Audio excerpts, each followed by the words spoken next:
Hello, ladies and gentlemen, and welcome back to wearefree.tv, the channel that brings you different people from around the world that talk about interesting subjects. And of course, it's a great pleasure to be able to host this show. And my co-host today is Schwingster, my very good friend, and our guest is the one and only Sigmund. Hello, Sigmund. How are you? Hello as well. Thank you. It's good to see you free. You're like a living legend. It's like you are. The whole of the free man movement. Was excited and worried. When they arrested you, and we were wondering whether they're ever going to release you. And here you are, alive and kicking, and able to tell the tale. So maybe tell us how was it? How was being arrested? Were you mistreated, or were you treated like royalty, or like what? Yes, what to say. It's good to be free now, yes, and be a free man in the forest. So what I should say when they coming like hunting dogs in Denmark and catch us, and they. I wonder what I want to have, because it's like look like they didn't know what I want to do when they take us. So they need to find something to take us for. So therefore, it took a little bit of time before they know what they should hunting us for, and we stopping out in the street, and they hold us for 1 hour in the street before they break the window and take us out of the car. So, but how it was, yes, in the start,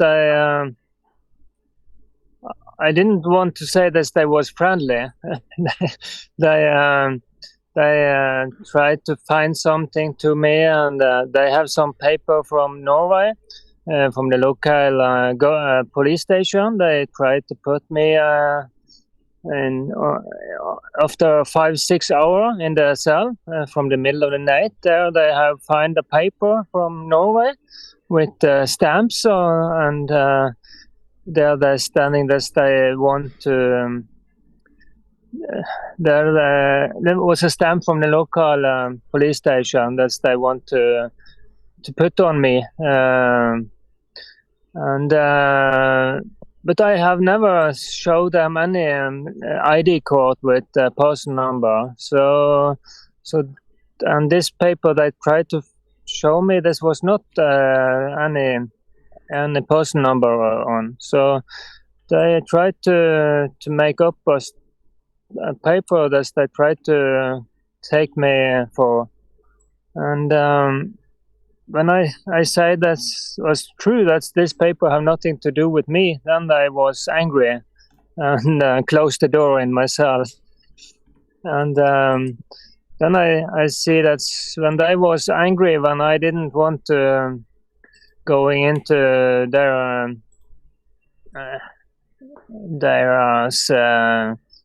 contracting with them, then I find out that I have do something right. So they try and lots of time to get me in contract with them. They make up a new person number in Denmark. They make up it's to try to let me sign the contract with them.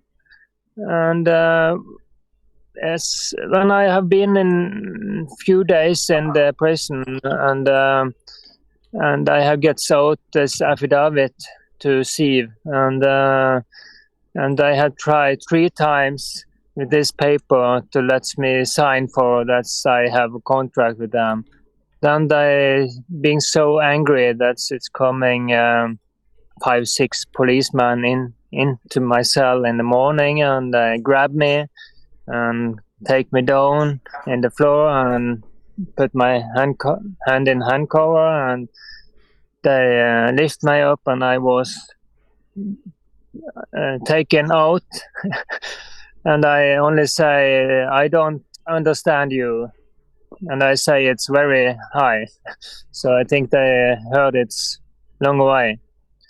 And when I was coming into a new prison, New Stram, the most secure prison in Denmark, Nyström. There it's coming man in to the cell after they have put off my old clothes. I was naked. I leave there in the cell, and there is coming the boss in. And he's standing there, and he asked me, why didn't you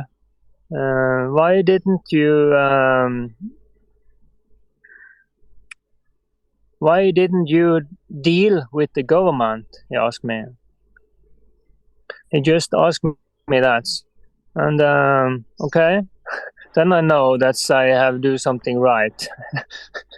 They know that they have nothing on me, and they know that I didn't want to deal with the government, and yeah, and he asked me straight out, and I sitting there in my like this, and and looking at him, and I ask him, "Do you understand me?" And he say, "Yes, he understand me." Okay, so you understand me? Yes, he do. And then I jump down and stand up, and I take my hand out and say, "Okay, so you understand me?" And he shake hands. Okay, Three times. Then we have a deal. I say, "You understand me, and I stand over you." Aha. So who are over you? And he's going out, and then he said, "It's the department. It's over me." Okay. Then you need to go to the department and say that they want to come to me, because I am a free man. And it was 3-4 men that's standing around him as guard, prison guards, and they're laughing of him, and and so on. And after that, I never see the boss after. His name is Runa, and I write some paper to him, and but he never coming to me after that.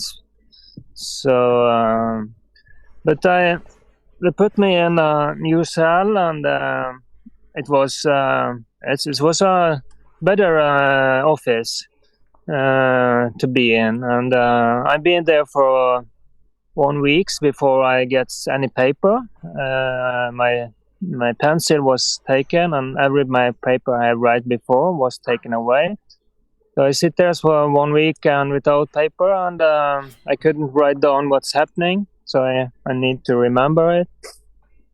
And after some days, 1 week there, it's been a new court they should have, and then it's calling for this intercom, and they try to call with me, and then I don't call there. They're coming into my room, and they say I have to speak with the lawyer. And yes, if you have heard this story that Paula talked about, that I have said this lawyer, I have no contract with him. So I say the same. I'm no contract with any lawyer, so I don't want to speak to anyone. So then they coming into me and grab me and take me out, and and in the door while the lawyer sitting, and I lie like this, and the lawyer tried to speak to me, and I say I have no contract with you, so yeah. And then they take me back to my office, and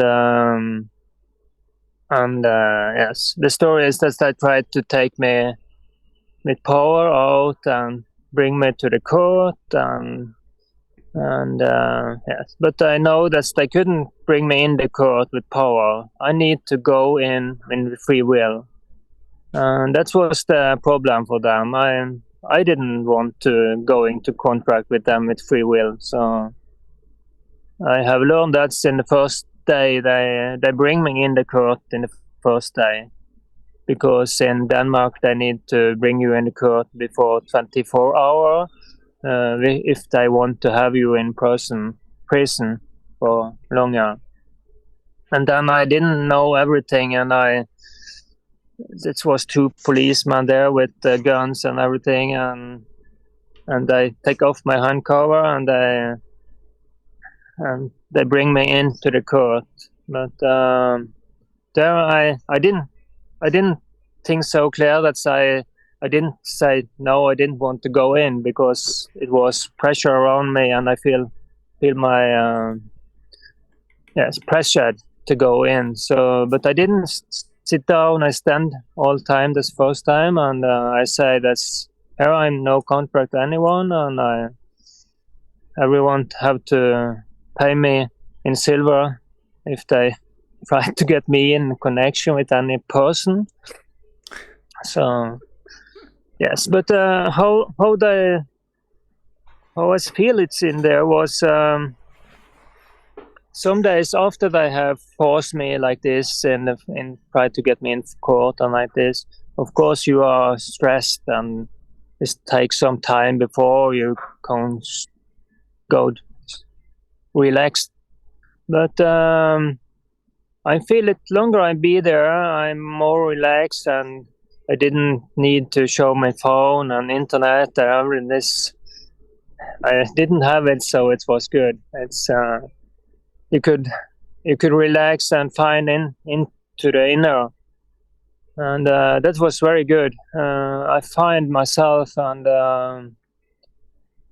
when I wake up in the middle of the night and have something in my brain, and I could stand up and sitting down and write down, and and lots of this paper letters I write home. I'm writing down in the first time directly, and maybe I sit there in 3 hours and writing, and then I finish, and then I could put it in the envelope and try to get it home. So it was yes, it was lots of free time in there.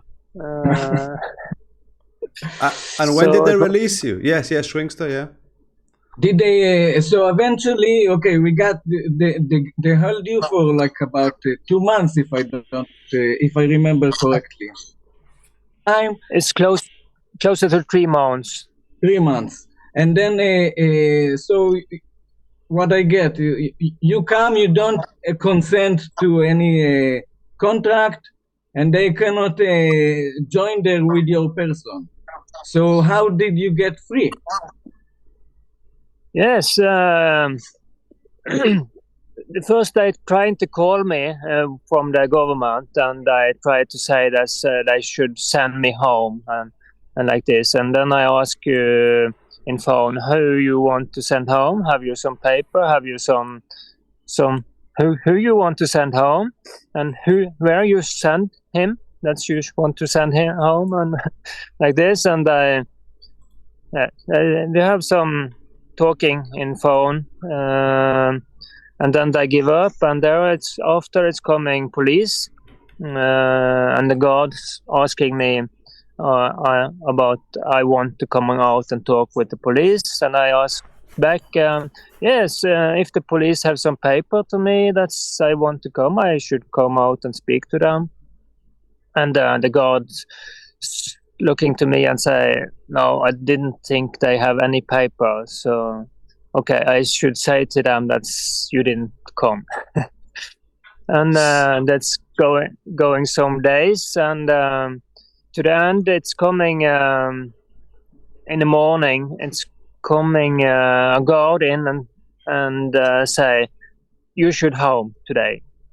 And you need to pack. Okay, and he leave a rubber plastic bag in my room, and he closed the door. And after some minutes, it's coming back the guard, and with them it was four men with normal clothes on, and they're coming in, and they say, "Hello, it's Jesper and Kasper," and Jonathan was outside, and I say, "Hello, it's Sigmund, and how are you?" And what you want? They should take me home. Oh, who you want to take home? I ask. Have you some paper? And who are you? And then it's coming up with this police ID card, and oh, you are not Kasper, you are a policeman, I say. And have you some paper who you should take home? So you sure? And then they grabbed me, and I was down out in the out of the cell, and they take my hand cover, and I just have one short and no shoes on my foots, and I asking for my clothes and my shoes, and they say no. And one guard going into the room and grab everything in a plastic bag and take it down. And I say, "It's my paper. You steal it. It's my paper." And after then, they take me with power out in the car and bring me to the airport. And they say, when I ask what's happening, they say that they should bring me in the airplane to the Norway. And Okay.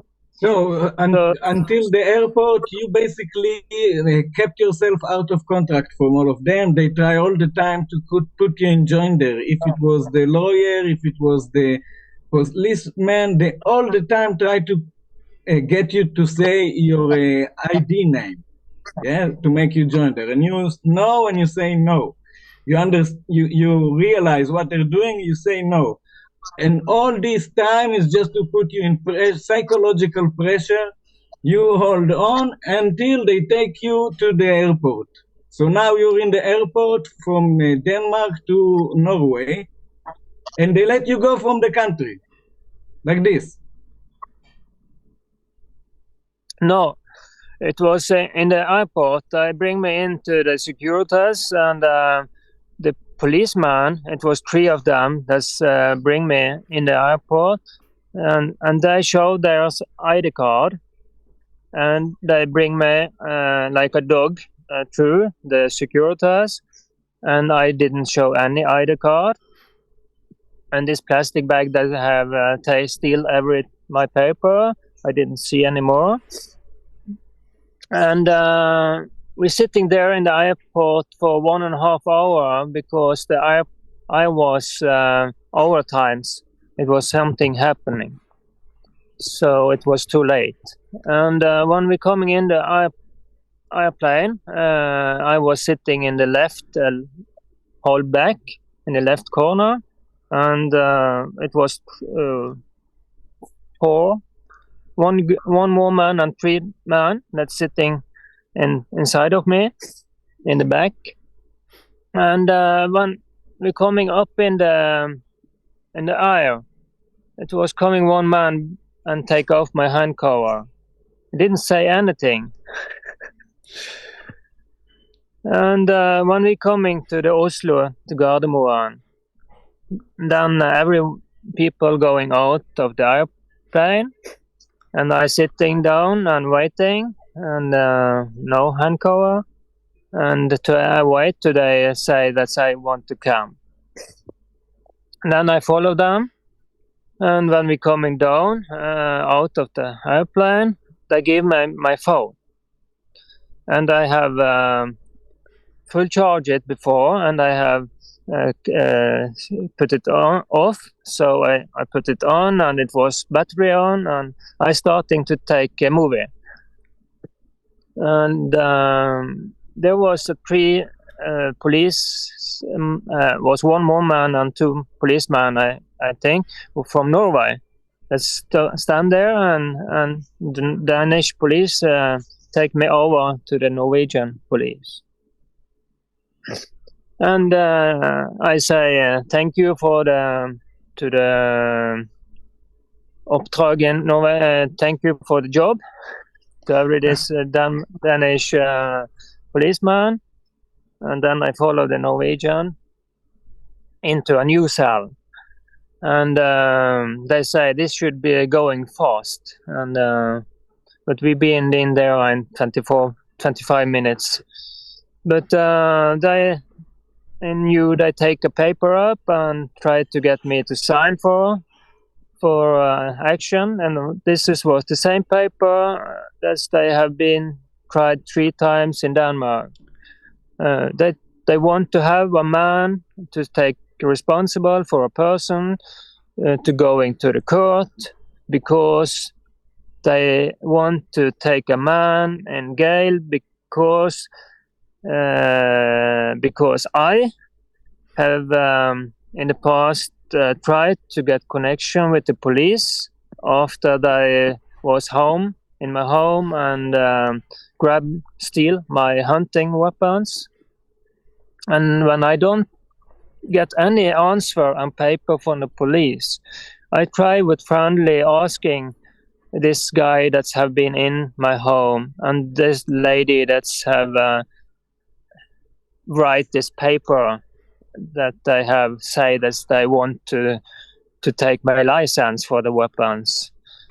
I write to them and asking, do you want to coming to talk with me like a grown-up man and woman in a friend's place, that we could try to understand each other, because I know that you have get a lots of paper and you didn't understand them. So I really want to use some time and try and friendly to speak, and we could understand each other, because I have learned when I was grown up that's the easiest way to understand each other is to talk to each other. And I asking them, if you didn't want, you send me a SMS and it's okay. And if you want to, we could be there and this is this day, and you could say yes. But that was too much for them. So they feel so angry for that. They want to have me in prison for it. So yeah. So that is the paper they tried to sign for me in 3 times in Denmark and 1 time in Gardermoen.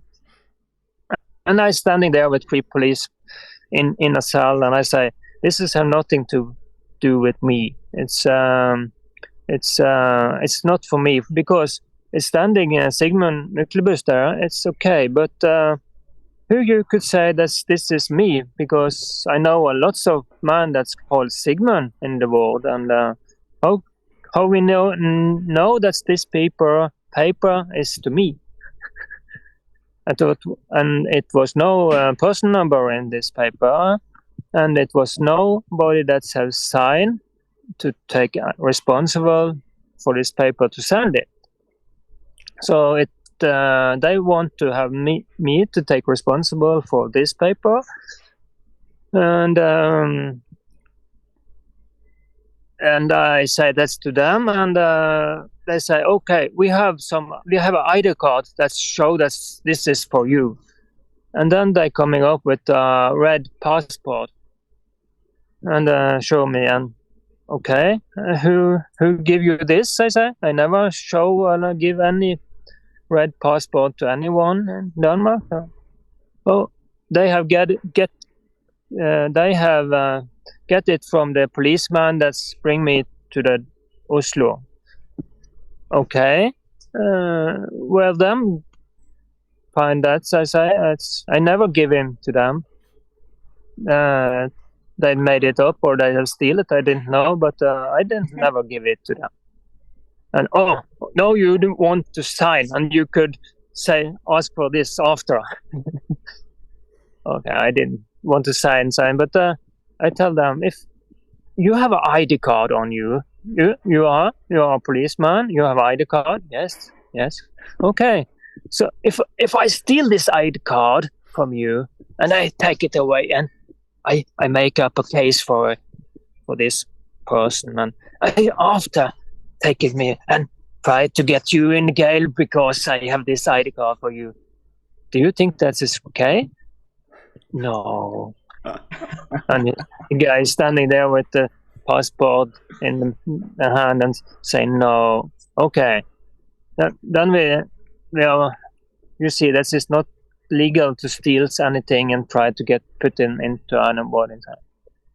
And then I stopping and I say, okay, we're writing that you not have anything with this. And then I asking for me, do you want to have a talk with a doctor? No, thank you. I didn't need doctor.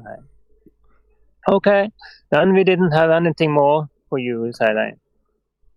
And then I shake hands and asking for the name, and I have it in video. And thanks for the job, I say, and then I going and they ask me, do you know where you are? No. Yes, I say, and I turn around and I didn't know anything where I should go, and I could go left and right, and right there was the airplane, and I'm going to the left, and there was a lots of man and woman that's coming down and standing in the steps, and there was a big steps in the right that was empty, and I have been in the flat Denmark, so I need to run, so I run up these steps. And up there I find a woman that's standing and open the gates that's get people in. And outside is standing lots of people. And I asked this woman how I coming to the airplane. I could travel to Stavanger. I want to come away from Oslo. And she once asked me, how are you coming up here? It shouldn't be possible for you to come here. And I say, oh, it was a lot of policemen down there, and I'm just here now. And then I asking, do you want to open the gate that's coming out? Yes.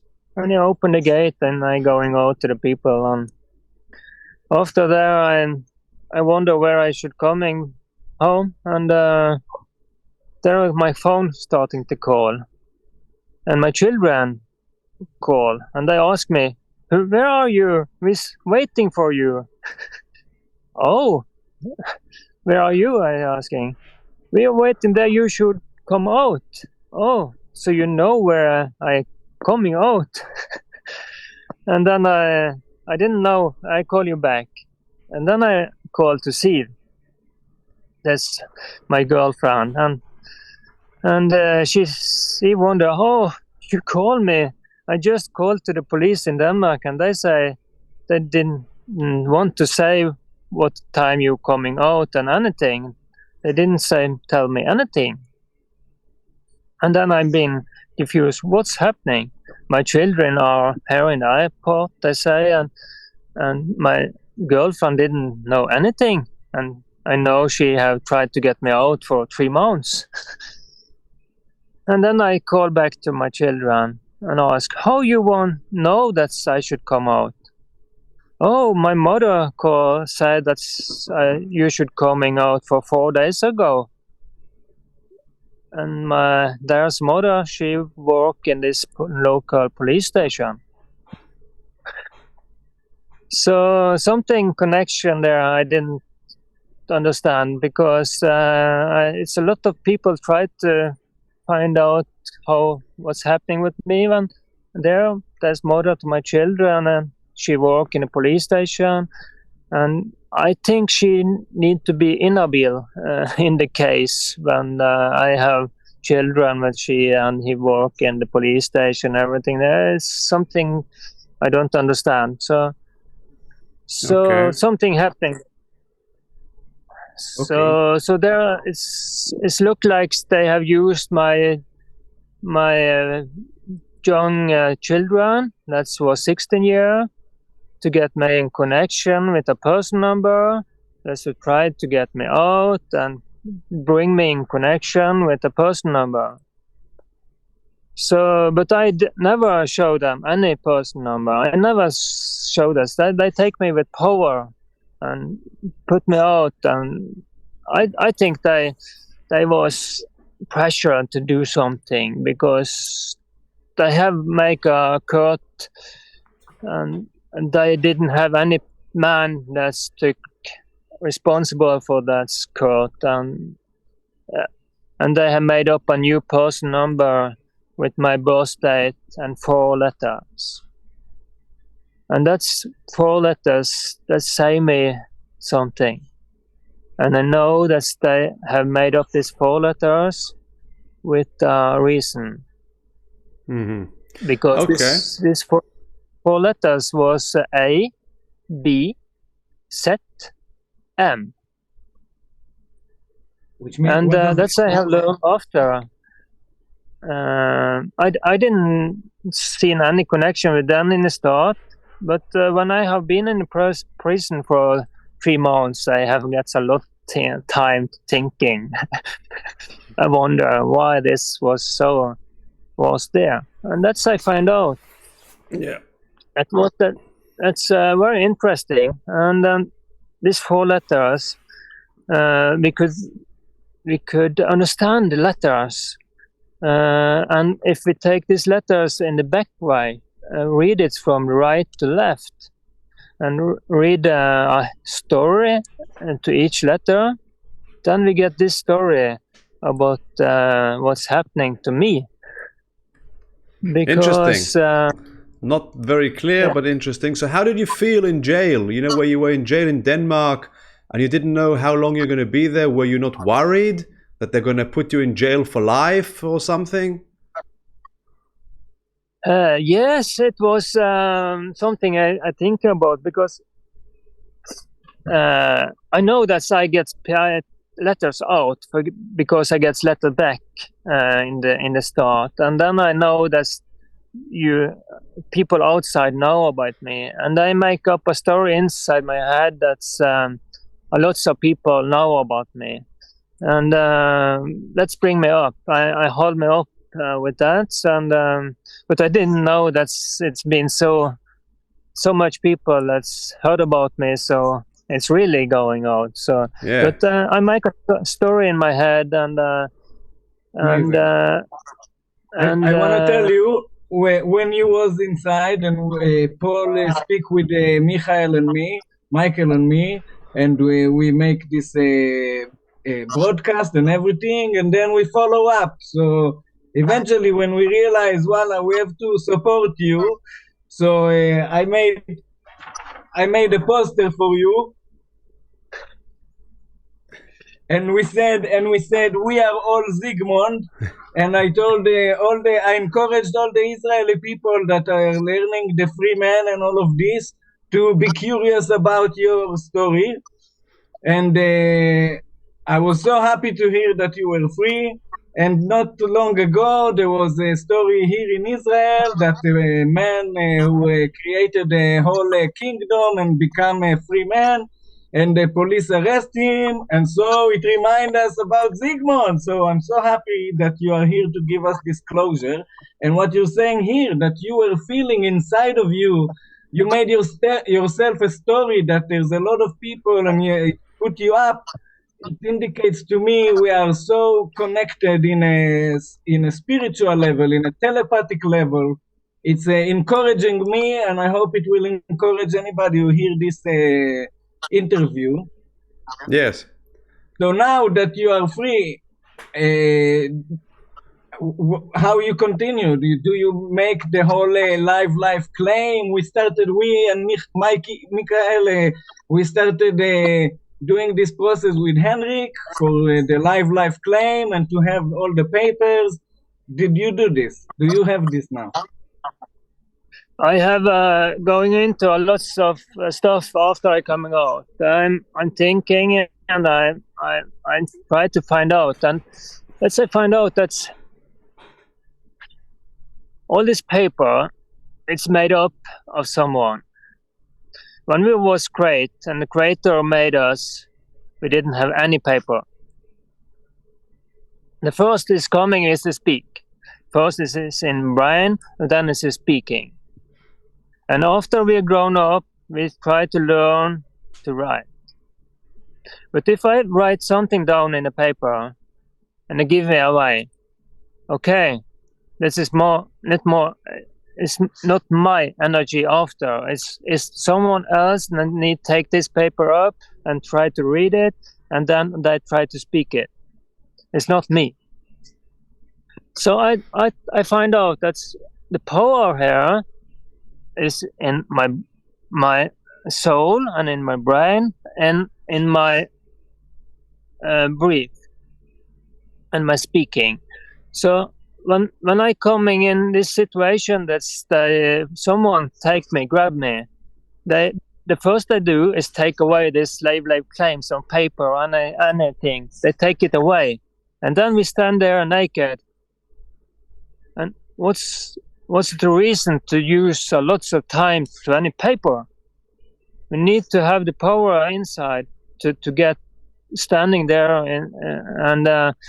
yes, and I tried to in the prison or in the office I tried to write down, but they take away my pencil. I only have a gray normal pencil that they could take away after if they want.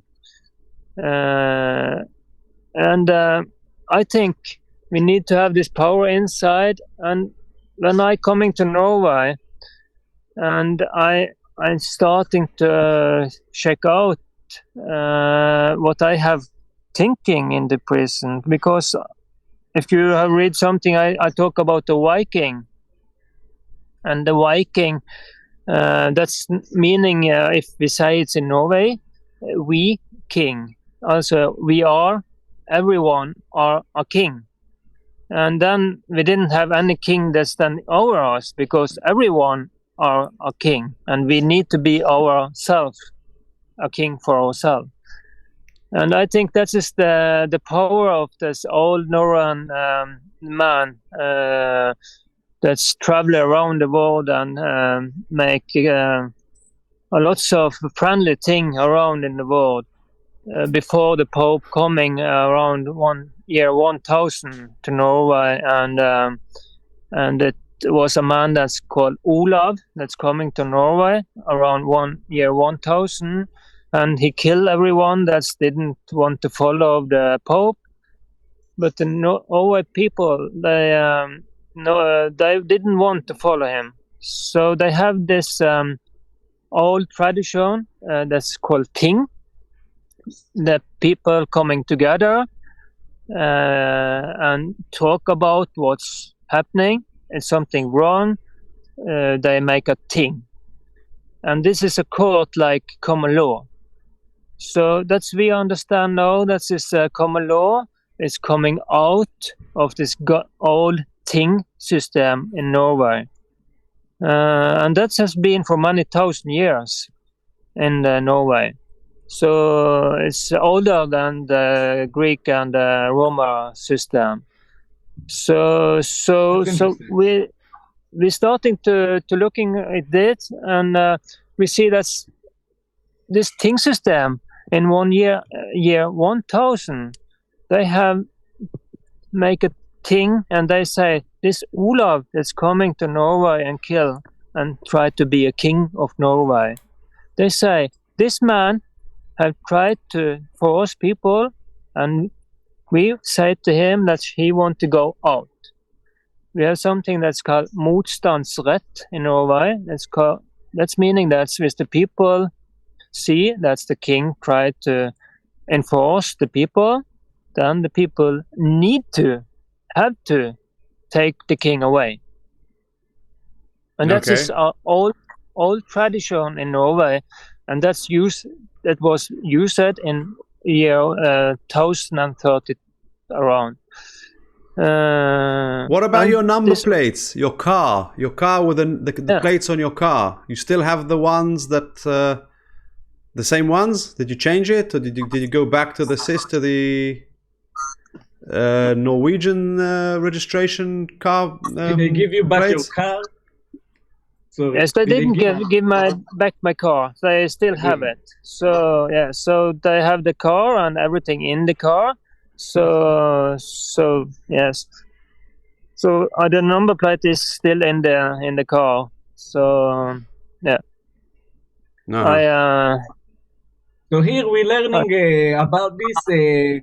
There is a process of sending notice and to sending the bill. We can send them a bill, how much it cost for your time and for your damages. By learning this type of behavior, we are using their rules and regulation against them. Because you make now a paper who tell them, okay, you have my stuff, I have evidence you have my stuff. It cost you, you have to pay me. Here is the bill, you have such and such time to answer me, or to rebut, or to say no, and why not.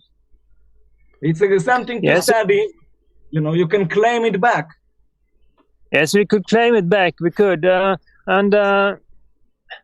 But it's something to think about here. It's that they are in the system and they're thinking, like you will say, that we could pay for everything. We could pay us out of things.